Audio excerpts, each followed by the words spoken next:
Insya Allah kita akan segera membuka kegiatan Baitul Arkam pimpinan daerah Aisyah 50 kota yang insya Allah untuk angkatan pertama ini mulai hari ini sampai dengan hari Sabtu tanggal 10 Mei 2025 ini. Nah, adapun pesertanya terdiri dari 6 cabang, yaitu cabang Suliki, Gunung Ome, Bukit Barisan, Guguk 1 dan Guguk 2 serta cabang Mungka.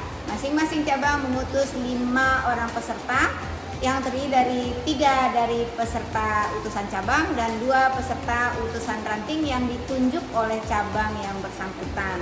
Nah, untuk apa kita melaksanakan Baitul Arkam ini adalah dalam rangka peneguhan ideologi. Bagaimana Aisyah itu nanti ideologinya betul-betul teguh dan dia mengerti apa yang harus dia lakukan sebagai warga Aisyah, bagaimana bersikap, bagaimana bertindak dan bagaimana bertutur kata sesuai dengan istri Rasulullah yaitu Siti Aisyah atau Aisyah gitu ya.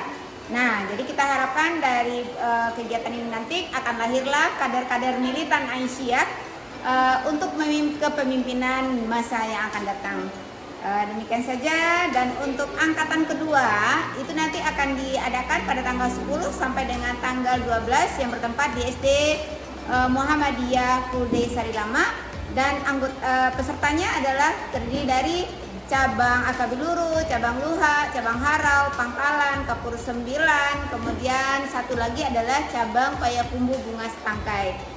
Sama juga ketentuannya dengan yang kita adakan di angkatan 1 ini, di mana pesertanya adalah ketua, sekretaris, dan bendahara cabang atau penggantinya, serta 2 orang anggota yang diambilkan dari ranting yang ditunjuk oleh cabangnya masing-masing.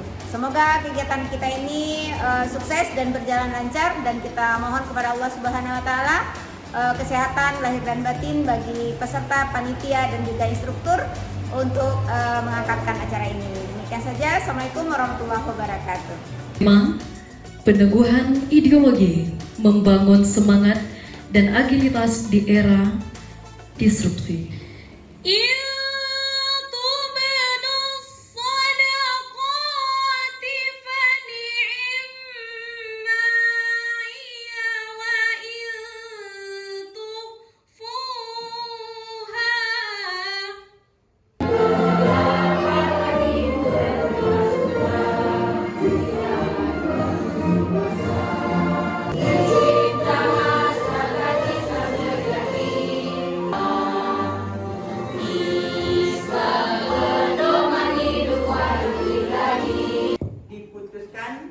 Bahwa menindaklanjuti Baitul Arkam dari provinsi wilayah Sumatera Barat, di mana anggota kita sudah ikut serta dalam hal ini, maka kita putuskanlah di sana untuk Kabupaten 50 kota kita mengadakan 2 trip.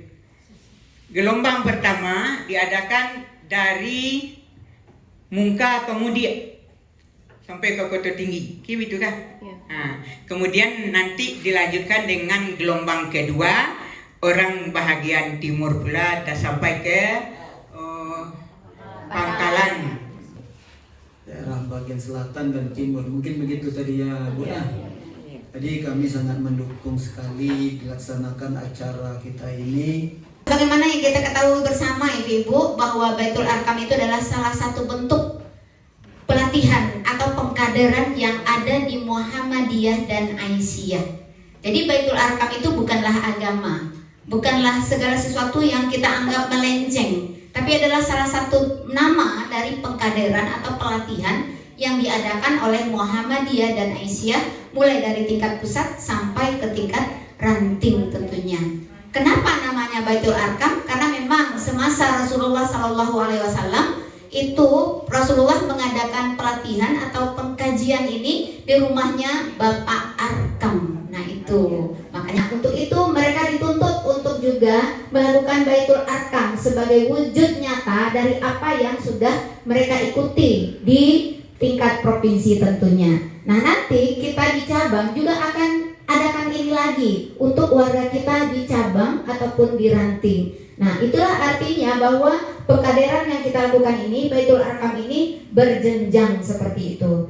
Dan akhirnya kita mencoba pula berharap semangat itu mengalir di tubuh-tubuh bunda-bunda Aisyah.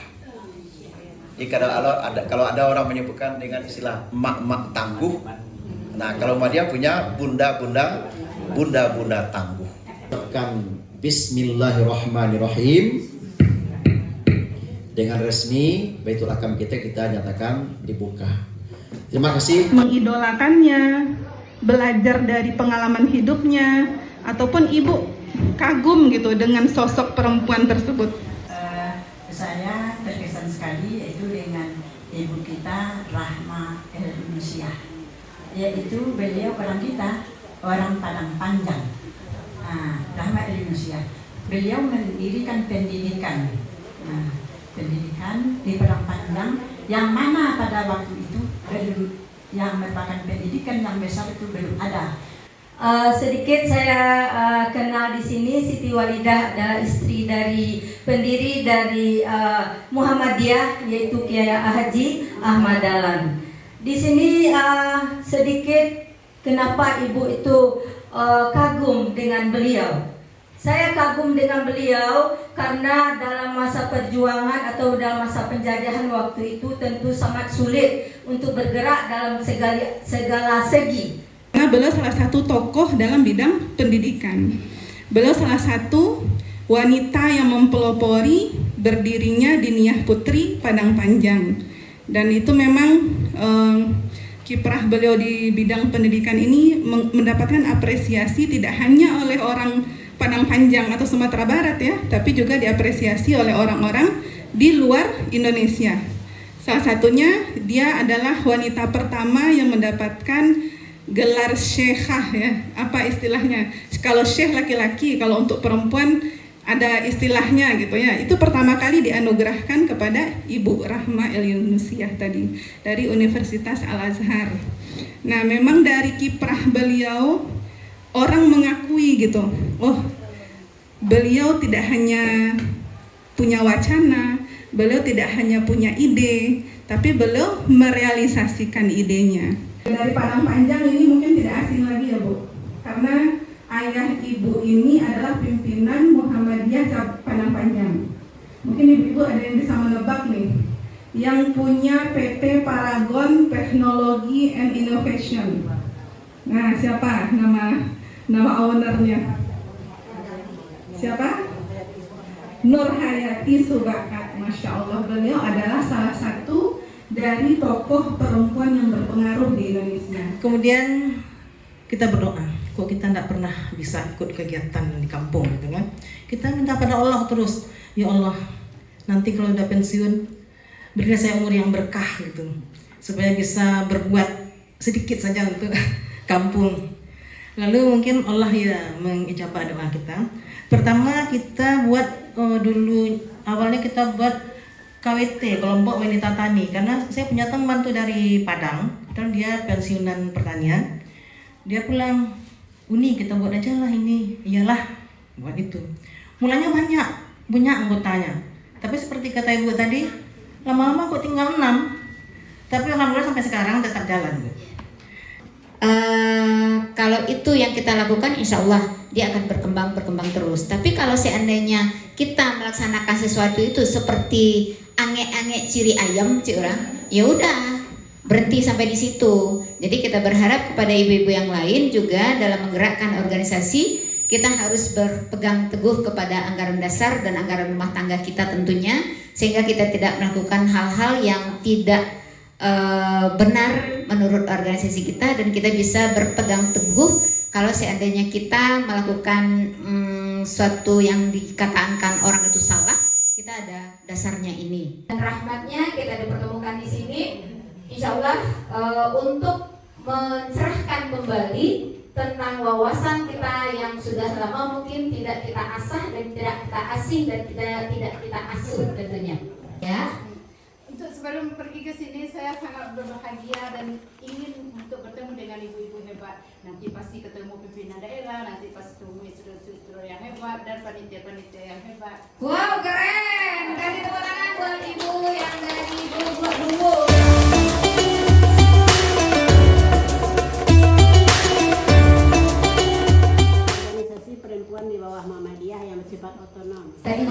sudah dijelaskan oleh Bapak Ketua PDM kita. Jadi ada 3 tugas kita dalam berorganisasi. Pertama adalah mengajak orang untuk berbuat baik, kemudian melarang orang untuk berbuat mungkar, kemudian yang ketiga apa Bu? Menyeru kepada kebaikan. Nah, seperti itu. Bagaimana kita merubah ini menjadi benar tanpa diangkat, tanpa dipindahkan. Jadi 10 sama dengan 9 tambah 1. 9 tambah 1. Wah.